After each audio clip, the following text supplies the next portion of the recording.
Et c'est l'heure de se retrouver. Bonjour, on va essayer de vous débarrasser de vos nuisibles ce matin. C'est parfois une vraie plaie. Je parle de quoi? Je parle des punaises de lit, des cafards, des rongeurs, des chenilles processionnaires, des frelons aussi. Que vous habitiez à Biarritz ou à Saint-Palais, en ville ou à la campagne, c'est vrai que les nuisibles sont susceptibles de vous rendre visite, voire de s'installer chez vous. Alors quelles sont les méthodes de prévention à adopter? Comment agir? Comment traiter aussi son domicile?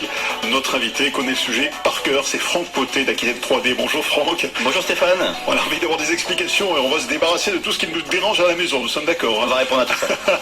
Jusqu'à 10h, si vous avez justement, vous aussi, un souci avec des nuisibles à la maison, vous n'hésitez pas à pousser la porte de France Bleu Pays Basque et de Côté Expert ce matin, en nous passant un petit coup de fil au 05 59 59 17 17. Côté Expert, avec Stéphane Clavry sur France Bleu Pays Basque. Bon alors, ce qui est à l'actualité, on va parler des chenilles tout à l'heure, mais les souris et les rats, bah alors ça c'est toute l'année, je crois que Franck, vous qui êtes dératiseur, c'est votre quotidien quasiment, c'est ça? C'est ça, il y a plusieurs demandes par jour, aussi bien des gens qui voient les rats ou les souris, ou d'autres qui ne les voient pas mais qui les entendent au-dessus de leur plafond dans les murs.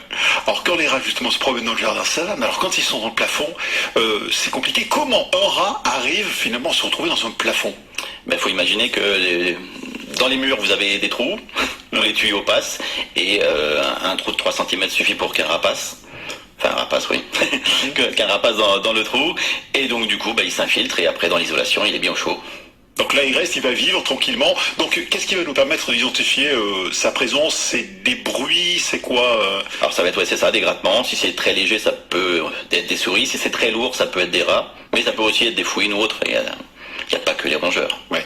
Alors quand on est dans une maison individuelle encore passe, mais quand on est dans une copropriété c'est plus compliqué. Et quand on se retrouve avec des nuisibles dans un mur ou dans un plafond, c'est la responsabilité de qui?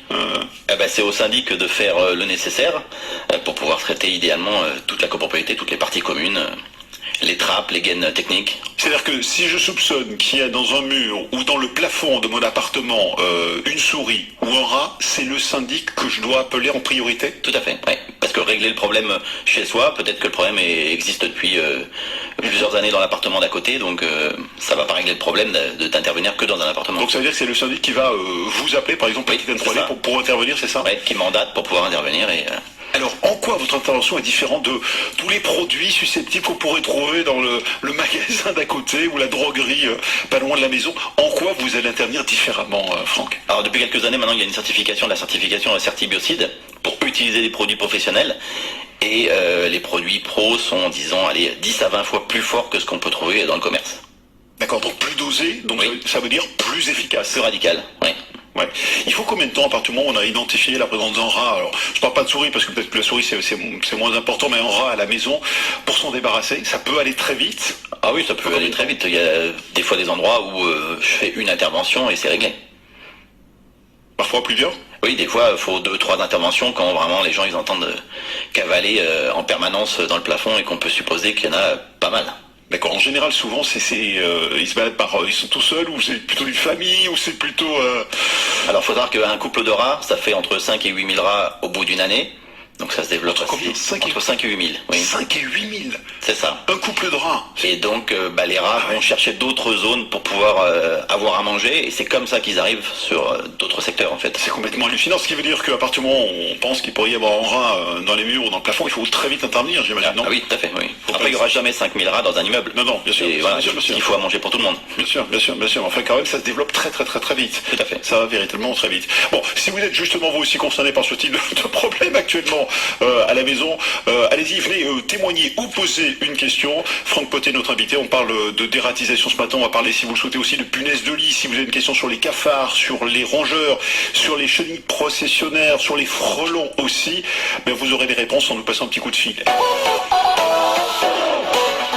De dératisation, on essaye de venir à bout des nuisibles avec Franck Potet, notre invité d'Aquitaine 3D, puis vous au 05 59 59 17 17 si vous avez des problèmes, si vous avez des questions sur les punaises de lit, les cafards, les rongeurs, les chenilles, les frelons, vous nous appelez 05 59 59 17 17 et vous repartirez avec un conseil, avec j'espère une solution.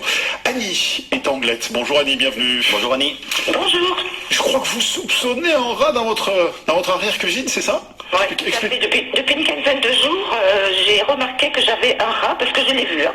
J'ai vu, il est noir, Il est le poil bien soyeux, il a une grande queue. Et il vient régulièrement dans mon arrière-cuisine, mais j'arrive pas à l'attraper avec les pièges. D'accord, vous avez essayé quel type de piège? Alors j'ai un piège qui est pas mal, je pense. C'est un piège à rat, il est noir, ça s'appelle Katseki, le Big Cheese, Easy to Set, Rat Trap. D'accord, ok. C'est quelque chose Oui, d'anglais. c'est une tapette, c'est ça que j'imagine le piège. Oui. C'est quelque chose de mécanique. C'est une tapette, Ouais, oui, c'est ça. elle est noire, Ouais. avec un levier jaune. Adapté au rat, quoi. Ouais. Oui. Alors, c'est vrai que les rats sont très très méfiants, donc ils Oui. vont pas forcément y aller, surtout s'il y a à manger à côté dans la pièce. Je pense qu'il serait mieux de mettre à la limite 1 ou 2 sachets de raticide. Alors ça, on a essayé aussi. Et alors- ça n'a pas marché. Alors comme on disait juste tout à l'heure, c'est que en fait les produits sont beaucoup moins dosés pour les particuliers. Mais est-ce qu'il touche le produit, là, Annie? Est-ce qu'ils ont commencé à consommer quand même le produit que vous aviez mis? Et oui, parce que j'avais mis à côté d'un piège, j'avais mis un petit bout d'avocat. Ah, très bien. Et l'avocat, il a démangé l'avocat, mais on avait mis un petit bout de jambon, de bagnole, bien sûr, mais il n'a pas aimé, il n'a pas pris. Mais le raticide, il l'a pris? Non, il n'a pas touché. Ah d'accord, et c'est quoi? C'est sous forme de graines, je pense? Ce sont des petits sacs. Alors après, voilà, faut voir si c'est des graines, il va pas y aller, franchement, faut trouver de la pâte fraîche. De la pâte fraîche? Ouais, des sachets de raticide en pâte fraîche. D'accord, on Et- trouve ça aussi dans le commerce? Exactement, Ouais. tout à fait. Ouais. Et idéalement, faudrait l'accrocher avec un fil de fer pour éviter qu'il emmène le sachet. Parce que s'il l'emmène, on ne sait pas s'il l'a mangé. D'accord, Alors Ah, il y a que peut-être s'il est ça, fixé, on est sûr qu'il l'a mangé. d'accord. Moi, des fois, j'interviens chez des gens où, en démontant le bas de la cuisine, je trouve tous les sachets que les gens avaient mis. Et Oui, ils parce sont que- intacts. Et c'est ça, parce qu'en fait, ils les prennent, ils s'amusent avec. C'est ça, Hein? ils stockent et voilà, s'ils ont autre chose à manger, ils vont peut-être préférer autre chose. Oui, c'est vrai Alors que que s'il est fixé sur un endroit, ben, on voit s'il l'a mangé, s'il est entamé. Et ce raticide, je l'achète où? En jardinerie ou à grande surface, voilà. Et vous avez une marque Alors, particulière? non, alors, on va pas donner de marque Annie à la radio parce que c'est compliqué. Oui, c'est ça. Tout de suite, Je peux juste vous donner une matière active. Oui. Ça, c'est le produit donc chimique. Bien sûr. C'est du brodifacoum. Brodifacoum, ça, c'est ce qu'il faut trouver. Parce que Bon, sinon, les donc, autres, c'est on beaucoup. regarde sur la composition, il faut qu'il y ait du brodifacoum à ça. l'intérieur. C'est autre chose, franchement, prenez pas. D'accord. Bon. Ok, Annie? Eh bien, écoutez, je vais tenter, parce que tester. j'aimerais bien m'en débarrasser. Bah oui, je comprends bien. Je comprends bien. Bon, après, il vous restera la solution, évidemment, d'appeler un professionnel pour venir Oui. à bout de votre rat si vous n'y arrivez pas. Mais Oui. essayez déjà cette pâte fraîche, ça devrait simplifier les choses. Merci beaucoup, Annie. Merci à vous. bientôt, merci. Bonne Au journée. revoir.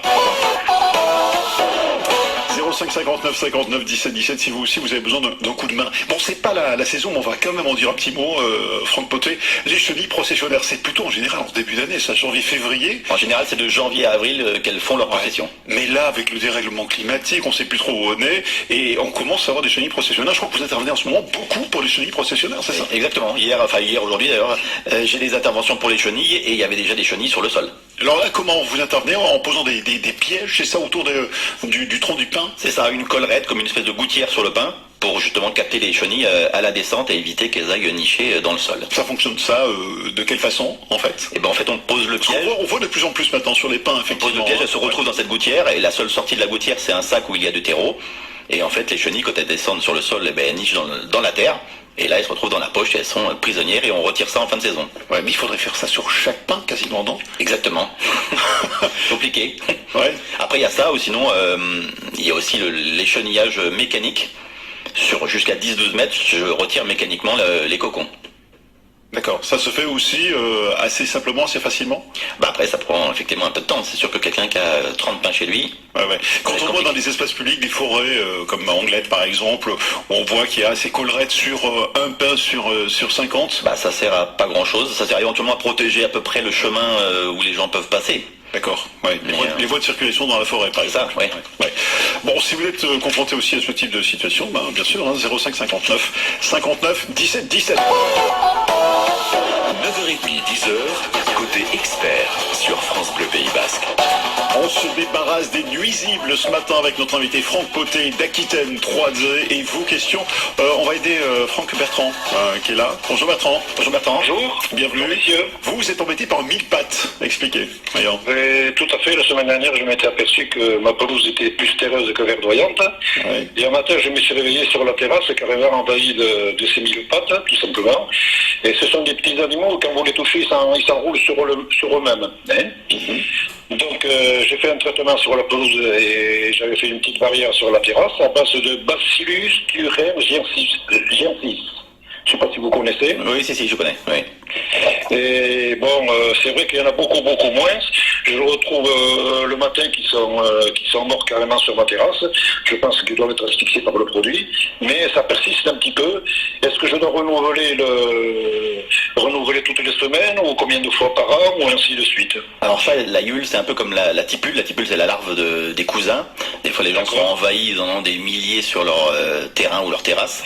Oui, parce qu'ils montent un petit peu sur les murs Ça, au début et après ils s'asphyxient tout seul. Donc après, oui, vous pouvez refaire effectivement un passage si vous trouvez que ça a déjà calmé. Mais après, ça va partir aussi vite que c'est arrivé. Ça va durer une certaine période. D'accord. Et à quoi c'est dû? À la chaleur ou à quoi? Non. C'est le cycle de développement de la larve. Voilà. D'accord. Parce que j'en ai jamais eu. Oui, c'est ça.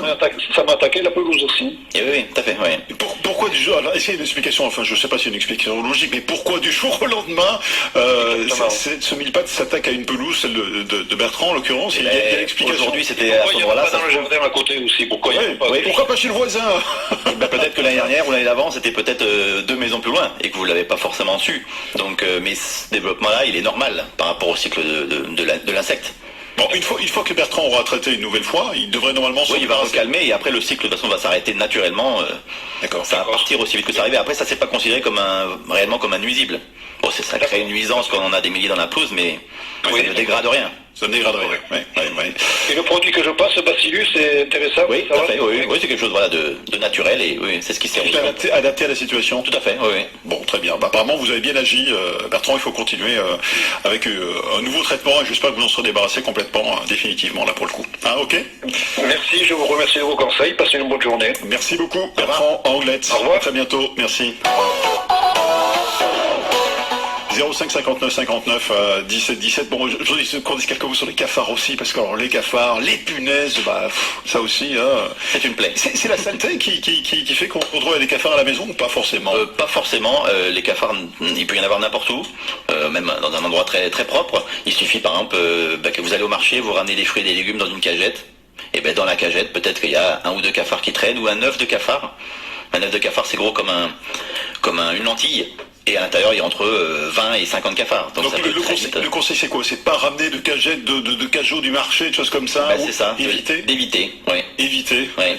C'est sûr que la saleté va favoriser leur développement, mais on peut avoir des endroits très propres où il y a des cafards. Ouais, très bien. Les punaises de lit, alors là aussi, ça c'est souvent quand on va en vacances à l'étranger, on se dit, et notamment chez moi, je l'ai plusieurs fois aux États-Unis, on se dit, j'ai pas envie de ramener ça à la maison. Et il y a quand même des petites règles pour éviter de se retrouver avec des punaises dans le lit quand même. C'est ça. Déjà, si on a été dans un endroit où on a eu un doute sur le fait des punaises, quand on va ramener sa valise, de ne pas poser sa valise et défaire sa valise sur le lit. Et pourtant, c'est ce qu'on a tendance à faire, pour sortir les affaires, tout ça, on met tout sur le lit. Exactement. Et une fois qu'elle est vide, de ne pas la mettre non plus sous le lit ou sur l'armoire. Parce qu'une punaise, ça peut vivre 12 à 18 mois sans piquer, sans manger. Donc il faut vraiment sortir ses affaires au maximum et les laver tout ce qu'on a sorti à la limite de la valise, si on a le moindre doute pour éviter d'en ramener. Est-ce qu'on peut traiter justement éventuellement, même si on n'a rien remarqué, on peut passer un petit coup de bombe, il y a des traitements qui existent C'est vraiment, on a un doute, oui, on peut toujours mettre de la terre de diatomée, c'est un insecticide naturel. Pour de mettre ça sur le périmètre de la chambre pour limiter. Pour aussi limiter. Bon. Dans un instant, c'est Maïté qui va nous rejoindre et qui a des problèmes, elle, avec des sauterelles. Elle est Arkang, Maïté. Fin aux nuisibles avec Franck Potet d'Aquitaine 3D qui répond à vos questions et puis Franck pour aider Maïté là. Bonjour Maïté. Bonjour Maïté. Bonjour, avec des sauterelles, vous avez des sauterelles à Arkang? Oui, j'ai des sauterelles, oui. Ah bon. Aïe, qu'est-ce que c'est? Expliquez-nous le phénomène, voyons. Alors, j'ai citronnier. Ouais. Voilà, la première année, il m'a fait quelques fleurs et puis plus rien. Ouais. Je me suis pas trop inquiétée parce que c'était la première année.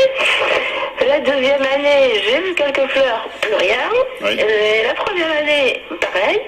Et toutes les extrémités sont sectionnées. Et j'avais un cumica aussi. Et le Cumcab et elles ont eu le dessus. Alors Maïté, vous avez vu les sauterelles? Vous supposez que ce sont des sauterelles? Ah non, je les ai vues. Je les ai vues, alors... Oui, vertes. Alors je sais pas s'il y a un lien entre la section de l'arbre et les sauterelles. Je suis Oui. pas sûr, mais vous en voyez beaucoup, des centaines dans la pelouse. Non, non, j'en vois pas beaucoup, mais alors il y en a des normales qui font 2 cm de long, si vous voulez. Est-ce que c'est considéré comme un nuisible? Non. C'est la sauterelle, c'est ça, hein, c'est Non, pas les un sauterelles, nuisible. c'est pas... Ouais, ouais, Et c'est- après, j'en ai des grosses qui font 4 cm, quoi. Ouais, mais après ça c'est entre guillemets le cycle normal des insectes en extérieur, mais effectivement c'est pas un nuisible, il n'y a pas grand chose à faire pour éradiquer ça, le cycle va passer et Oui, elles ça, vont on partir. peut pas traiter 3 sauterelles qui viennent sur... C'est ça. Et je suis pas sûr qu'il y ait un lien avec l'arbre non plus. En plus. C'est chaque fois qu'il y a la fleur, il y a le départ du citron, et après, clac. Bon, ça va être à vous de pister la sauterelle C'est ça. pour en venir à bout. Maïté. Faudra appeler dimanche matin pour le jardinier qui vous explique. Ouais, samedi, ouais, pas de jour. Samedi matin, appelez pas de jour, je crois que c'est mieux, oui. Merci Maïté, on vous embrasse. À très bientôt. Merci beaucoup. Au revoir, merci. Au revoir. Bon, justement, quand on a besoin d'une intervention, comment ça se passe, Franck? On vous appelle à Aquitaine 3D, vous arrivez assez rapidement, c'est Oui, en général, voilà, le lendemain ou 48 heures après, au pire. Vous demandez de décrire le phénomène, C'est ça. ce qui se passe. Suivant la problématique, je pose quelques questions sur un rongeur, par exemple. Est-ce qu'il les voit, est-ce qu'il les entend, est-ce qu'il voit des traces? Est-ce que ça coûte cher? Alors, une L'intervention, intervention... j'imagine que ça grosso dépend modo, de pourquoi c'est on ça. vous appelle, Ça mais- dépend de pourquoi, où ça. Mais disons, une intervention de rongeur, voilà, faut compter 110 € l'intervention. La plus coûteuse, ça va être tout ce qui est punaise de lit, parce que c'est beaucoup plus long comme traitement. Donc là, on va être à 400 € les 2 passages. D'accord. Pour un studio. Donc voilà, si on a une maison, c'est bien plus coûteux. Et pour les chenilles processionnaires, c'est... Les chenilles vont être entre 70 et 110 € par arbre, parce que ça va dépendre du diamètre du pin. D'accord, donc j'ai un problème avec un pain entre 70 et 110 €. Exactement. Merci beaucoup Franck Poté. Alors on vous retrouve sur votre chaîne Aquitaine 3D, c'est une chaîne YouTube, c'est ça? Tout à fait. Je Vous vous donne mettez en scène. quelques tutos et quelques conseils pour se débarrasser des nuisibles. Non mais il y a de vrais conseils. hein. Tout à fait, ouais. Et vous êtes très télégénique, je peux vous le dire. Merci. À la radio, c'est pas facile, mais... Mais non, très bien débrouillé. Merci beaucoup Franck Poté, merci Aquitaine 3D, merci d'avoir été notre invité. On reparlera des chenilles processionnaires parce que c'est un sujet qui nous intéresse, on en reparlera le moment venu fin janvier, début février je crois. Hein? Merci, Merci au plaisir, Franck. au revoir. À bientôt, merci, au revoir.